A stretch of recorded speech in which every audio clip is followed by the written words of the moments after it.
Hello, hello, hello, and welcome to Generational Gab. Ma, more enthusiasm, more enthusiasm. Let's try again. It's been a long day. Someone started working and don't know how to act. That's what that is. Listen, welcome to Generational Gab. Good job. So how are you? I'm good. How's I'm the good. new job? The new job is really good. The people are really nice, and it's just been a really good experience. I started last Thursday, so I had 2 days last week, and I'm here at the beginning. It's gonna be your first full week. Yeah, my first full week, and I'm really enjoying it. I really am. I'm learning a lot. So I believe it's going to be a good experience. It really is. So good. I'm excited about it. We're praying for you. Yeah, thank you. But I do like it, and the people are really nice too. So good. It's been really good. So how am I doing? Yeah, how are you doing? I'm doing good. I'm doing really good. It's Monday, and it feels like a Monday. So, yeah. Yep, that's about it. So, all right, y'all. Today, we are going to be talking about navigating conflict with grace. Now, if you do have the book and you're following along, we are on March 18th. Because someone, I'm not going to say who, but someone didn't want to do that lesson. So we're going to just be skipping a little bit. But like I said, I'm not going to say who, but someone didn't want to do. Why you got to go there? I'm just saying, I'm putting it out there because I feel like. So if you're following along, we're going to March 18th. So, all right. It's fine. It's all right. All right. So it says, navigating conflict with grace. The scripture is Proverbs 15:1, the NIV version. It says, a gentle answer turns away wrath, but a harsh word stirs up anger. So let me say it again. A gentle answer turns away wrath, but a hard word, a harsh word stirs up anger. Do you have anything to say about that before we go? It is true, because if you give, something hard or yelling or the way that you approach things, somebody, whoever it is going to do that same thing. They're going to be yelling at you. You'll end up in a big argument because you don't know how to talk to each other. What's that saying? You catch more flies with honey than with vinegar or something like that. So that's how I'm taking it. Like, so it really does make a difference. Even if somebody, even on the job or whatever, or even talking on the phone to customers or clients or whatever, and if they're all upset and yelling and screaming about stuff, you as a worker or whatever, you have to be able to stay calm and just breathe, and because if you start yelling with them, one of you're gonna get fired or something, or it's just gonna make a big mess of things. And there's also that other saying where, like, they say if two people are arguing in the street, they don't know which one is crazy because we don't know both of them. Right. So all right. So it says, conflict is a natural part of any relationship, but how you handle it is can either strengthen or weaken your bonds. Navigating conflict with grace involves approaching disagreements with a spirit of humility, patience, and love. It means listening more than you speak, seeking to understand the other person's perspective, and responding with kindness rather than anger. Grace in conflict doesn't mean avoiding difficult conversations, but addressing them in the way that honors God and preserves the relationship. When you approach conflict with grace, you create an environment where both parties feel heard, respected, and valued. This approach allows for healing, growth, and deeper understanding. By seeking God's wisdom in these moments, you can turn potential sources of division into opportunities for greater unity and love. Mm. You know, so it's true. Um, you have to approach it with grace. You know, there's, I was watching last night um, a recording of this. She used to be a top model. Her name was Yaya. Mm. And she was on the America's Next Top Model. I forget what season it was, but it was a long time ago. But there was something that when she was standing before the judges, they were harsh and just saying really awful things to her about she the way she was dressed, talking about African and all this other stuff. And I guess it really did offend and hurt her. And there were a lot of other things during the that top model thing that had happened, you know. And she was talking about how after all these years, people are still talking about it and bringing it up. And she has gotten to the point where she has forgiven. And as a matter of fact, she was at the Essence Awards, and I guess Tara Banks had to give a speech or whatever. And Yaya had gone out when the speech was being taken place or whatever, and she didn't hear it. But when she came out of the ladies' room, Tara was sitting out in the lounge with her mother or whatever. And Yaya went over and they talked and everything. And she said they had a really nice conversation and everything. And she didn't know that this speech had gone on where Tara was really kind of like apologizing. Oh, nice. You know, so, but she went over to her and she was, I mean, had, like she said, they had a nice conversation and everything, you know. And she was talking and she said it's about grace, about having grace over situations and forgiving, because we can't continue to hold on to stuff. I mean, it's hard, you know, but you can't continue to hold on to stuff from years past, you know. And a lot of times people will keep it going. What's that look about? No, keep going. People will keep bringing up stuff when you've already settled in your mind and in your heart to have that forgiving spirit. You know, I could go back years and, you know, and but I've learned to have grace and to just walk away from whatever that is, you know, and try to explain. Well, you look I'm at listening. me like I'm that. listening. I'm You genuinely know, listening. Yeah, but sometimes you have to, I mean, I'm not where I used to be in those days. I'm able to speak up for myself. Yes. You know, and sometimes even when you speak up for yourself, those persons, it's like they don't hear what you're trying to say. Right. So they take it in a different way, and then they just, I mean, they, you know. So this is what I was, okay. So if people, I look crazy. Okay. So what I will say is, if people have not noticed, me and my mom are like two different people. Well, we are two different people, but we approach things completely different. And when you're talking, it's like you have to remember, like, you can go into a conversation and have conflict, and you personally are leading with love and humility and patience, but you also have to remember that other person might not be leading with that either. Right. So, like, no matter how you come at it, you don't know how the other person is going to be. Right.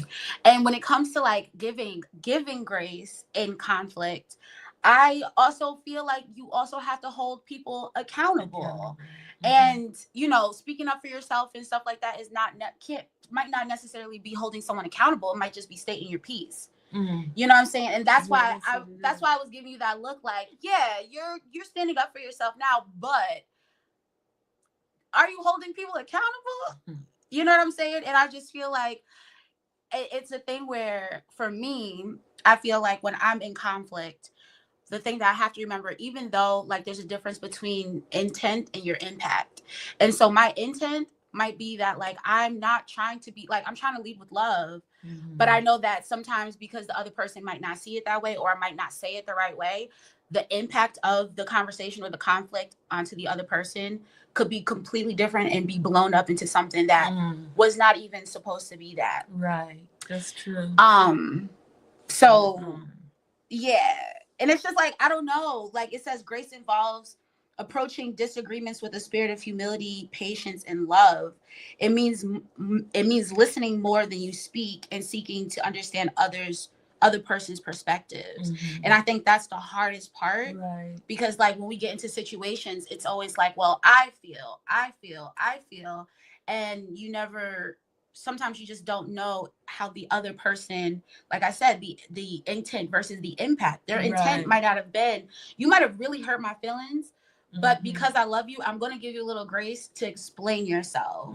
And I feel like that's where the holding the person accountable comes from, because I feel like a lot of times we, like the saying, like we turn the other cheek, is taken a little too literal, where we just keep letting people smack each cheek.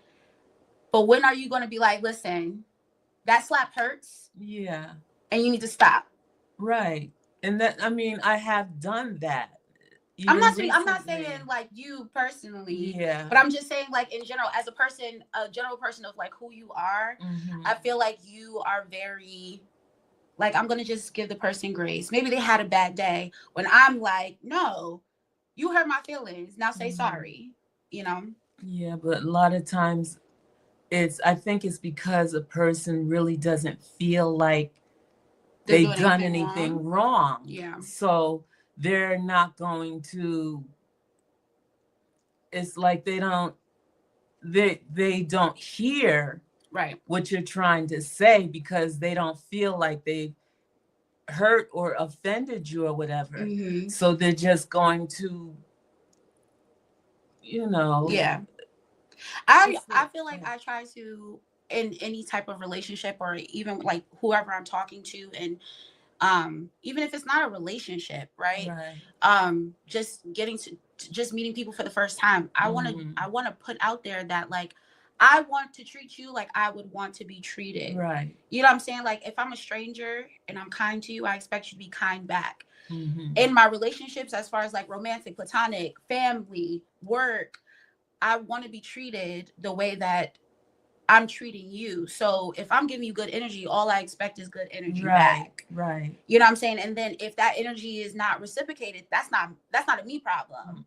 That's a you problem. And I'm not about to take that on. Do you know what I'm saying? Unless, and it says, by addressing them in the way it honors God and preserves the relationship. But I also want to say that not every relationship needs to be preserved. That's true too. So, that's true too. You know, like navigating conflict with grace does not mean that you give everybody a pass. Sometimes relationships need to let go, and you can still lead with love and patience and understanding. But I need you to understand that I'm letting this relationship go. Yeah. That's true. I mean, it's hard. It really is hard, because I've been in those situations where, things have happened, and I felt like, that there was some reconciliation or whatever. Yeah. And then something happens to trigger what I've gone through before with the person or whatever. Yeah. But they just don't get it. See, but that's what I'm saying though. Like okay, y'all, this is us really gabbing, because mommy thinks that I hold on to things, right? Mommy tells me all the time about forgiveness. And I understand when it comes to forgiveness. I'm here to forgive. Like, I completely understand that. But at the end of the day, I can forgive a person, but they do not have to stay in my life. Especially if you have a conflict and that person does not take accountability, they don't acknowledge the things, and they know for a fact that they hurt you. Do you know what I'm saying? Like, so in your situation, not to give all like details and stuff like that, this person knows that they hurt you. But do they? If you have left a situation, like if you have a boss and you quit your job on bad terms, effective immediately, don't you think that there's something there? Yeah, I guess so. Right? Yeah. And then don't put, you're supposed to have God in your life with the spirit of discernment. So you telling me that God never told you like, hey, something's not right with that relationship, especially you being so close to this person? You know what I'm saying? And then there you go, like trying to give this person grace. And I just feel like you got to hold them accountable. You're moving with grace because you're leading with love. You're leading with patience. But you have to also know on the other side, if it's not going to be reciprocated, it's like a brick wall. Yeah. That's true. And that's why those relationships shouldn't be preserved, because if you can't meet me where I'm at, we're unequally yoked. I'm just going to always constantly lead with love, but then I'm going to be met with what? Resistance. And you keep doing the same thing over and over all these years. Yeah. Yeah. So I'm happy that you I get it. you know, I'm happy you did what you did. I get it. I get it. Yeah. But anyway. But I do want to say that I am trying to always lead with love and conflict. Because I realize that, you know, the saying where they're like, my mama always told me, if you have nothing good to say, don't say nothing at all. Right. So I feel like I took that so literally, where I then would avoid conflict and having hard discussions with people, because I would just rather, like, I know that I'm not going to have anything good to say, or I'm going to lead with anger. So I'm just like, I'm just not going to say anything at all. And then the relationship isn't able to be reconciled, even if it, you know, like, even if there was a possibility. And then I learned that that's not fair to the other person, because some people don't, like you said, some people really don't know what they did to you. Right. Some people don't know how they impacted you. You know what I'm saying? Especially people who are like quiet and very nonchalant. Sometimes people just don't know. And it's just like,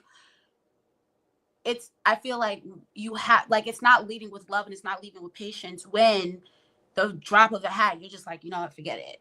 You know?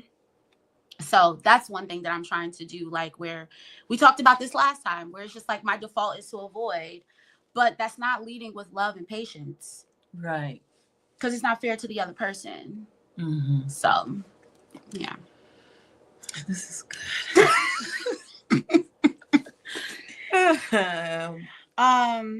Okay. I also want to highlight where it says, oh, and that was also the thing where, like, I have tried really, really hard to make sure that, like, if there's an intense situation, I'm asking God for guidance. Like, I literally just had Mom, like, asked you last week, I'm like, Mom, can you pray for guidance and direction for me so that I can navigate, like, a tough conversation that I wanted to have.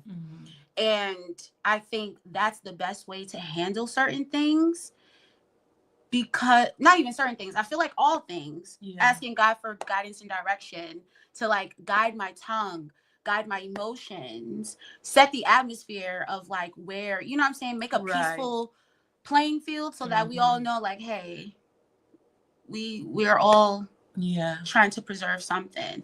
And so when it says, by seeking God's wisdom in these moments, you can turn potential sources of division into opportunities for greater unity and love. And I do feel like sometimes after conflict, it helps people get stronger if the goal is to preserve the relationship. Right. Because talking unity, I mean, just being drawn together, you know, even in that conflict. But like you were saying before, people have different perspectives. You don't really know what that person or how that person is feeling, you know. So it's really a thin line. It is a thin line. But is it that thin though? Like, if you know you care about the person, right? Like, if you care about the person, I feel like it should automatically be a thing where I don't want to hurt this person on both sides. Right. So it's just kind of like, and that's what I'm saying. Like, if the other person is not able to think about it that way, I'm going to have to let you go. Yeah. Because you don't care about me. Right. It's just all about how you feel and all that you want to say. And, you know. That's so true. It's so true. So, yeah. Yeah. So, let's reflect on a recent conflict and consider how you can approach future disagreements with more grace. Pray for the wisdom and patience to handle conflicts in the way that honors God. I feel like we talked about yours. Mm-hmm. And I think I know that I handled it with grace. Mm-hmm. You know, I prayed about it. Mm-hmm. I got counsel. Mm-hmm. You know. And she didn't tell me till afterwards because she knew I would have said something else. But but I got counsel and I handled it with grace. You know.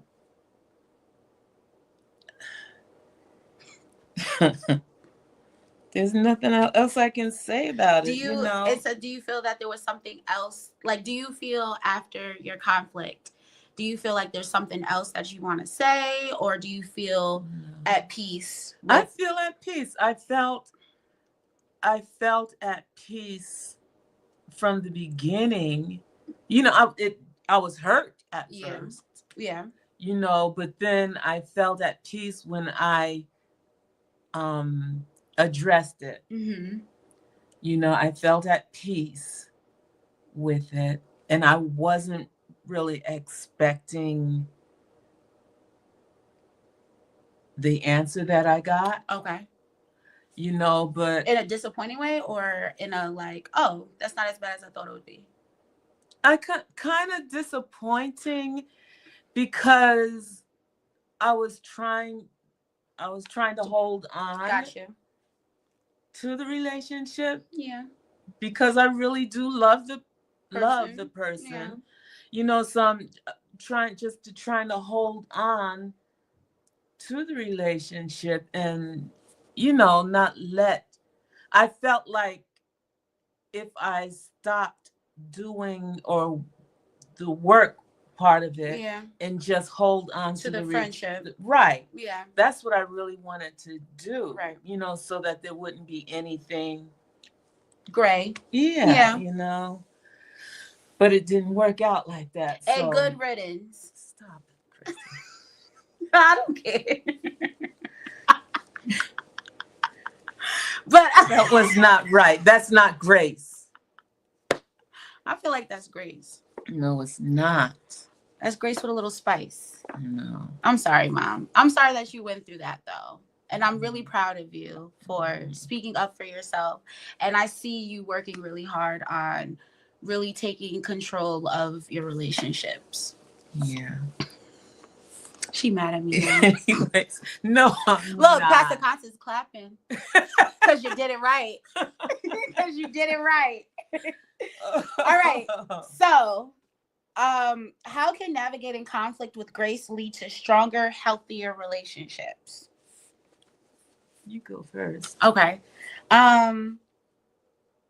Well, because when you're navigating conflicts with grace, you're trying to preserve the relationship. Mm-hmm. Do you know what I'm saying? Like, so it's going to make us stronger because I'm trying to hear your perspective. I'm letting you know how much I care for you and love and respect this relationship, whatever the relationship is.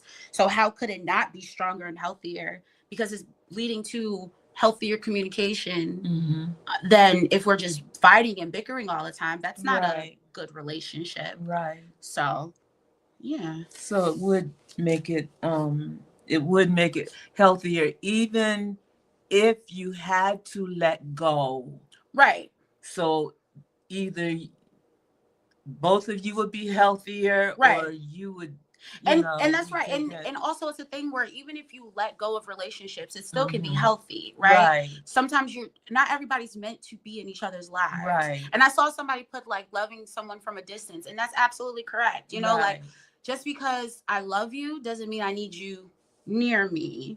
And I can love you, have no ill will, still pray that God gives you all that your heart's desires and protects you and stuff like that, but you just can't be in my life at this capacity. Right. And I feel like that's still handling conflict with grace when we agree to disagree. Right. That's good.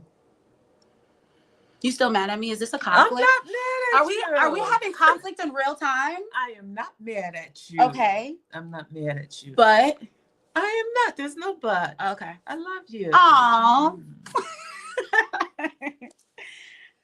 All right. The further Bible reading, Mom. Romans 12:18 from the New International Version. If it is possible, as far as it depends on you, live at peace with everyone. Live at peace with everyone as possible. And that's what we were just saying. Like, living with people is live at peace with everyone is literally doesn't mean like I have to be friends with you. I have to talk to you all the time. Living at peace is like making peace with the situation that we can no longer have this kind of relationship. You know what I'm saying? Like, there's no more conflict. There's no more discord. We have part ways. I wish you the best. That's still peace. And so it's peace like for you. Yeah. You know what I'm saying? Because like, you can be like, oh, I'm not going to talk to this person again, but there's still conflict where like you still see them and you roll in your eyes and you see them and there's like this weird energy. That's not peace. Right. So. And that's one of the things too that Yaya talked about. Because at first that's the way it would be, you know, afraid that you're going to see this person and what would we do? Would we just try to ignore and make believe we didn't see the person or whatever, you know, but you can't, if you are a God-fearing person, you can't do that. You can't just walk past a person. You still have to be able to be cordial. But walking past a person not cordial though? I'm just saying, if you see that person and you're really trying to avoid them or walking past them, I don't think that's just me. I still have to say hi. You know, I still have to be cordial because if we're God's children, God's creation, and everything about God, we're supposed to emulate him. We're supposed to be like him. And that's not going to happen. But what if it's like me turning my other cheek so now I can't see you? You're so crazy. I'm just saying. Like, I don't know. And this is where we agree to disagree because I feel like I can forgive you and I know you now with this girl right here. If you mess with her, she'll cut you off just like that and walk right away. She'll just cut you. We have nothing else to say. I love you with the love of the Lord. Yes, Jesus. Jesus loves the Lord. I understand. But, and this is, I just feel like I don't have to give energy. Do you know what I'm saying? Like if we have decided to part ways and there's just nothing there, I feel like I guess maybe it's like I'm not going to go out of my way for it. I guess if like we walk right by each other, a nice like hello is fine. But like if I see you across the room, I'm not going to go out of my way just because, you know, that's just how I am. So. Yeah.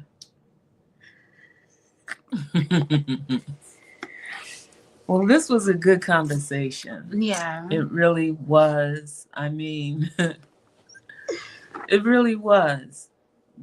Even just to think about some of these things. But we do have to be able to navigate conflict with grace.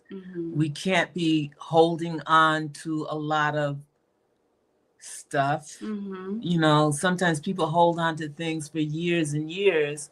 Yeah. And it shouldn't be that way.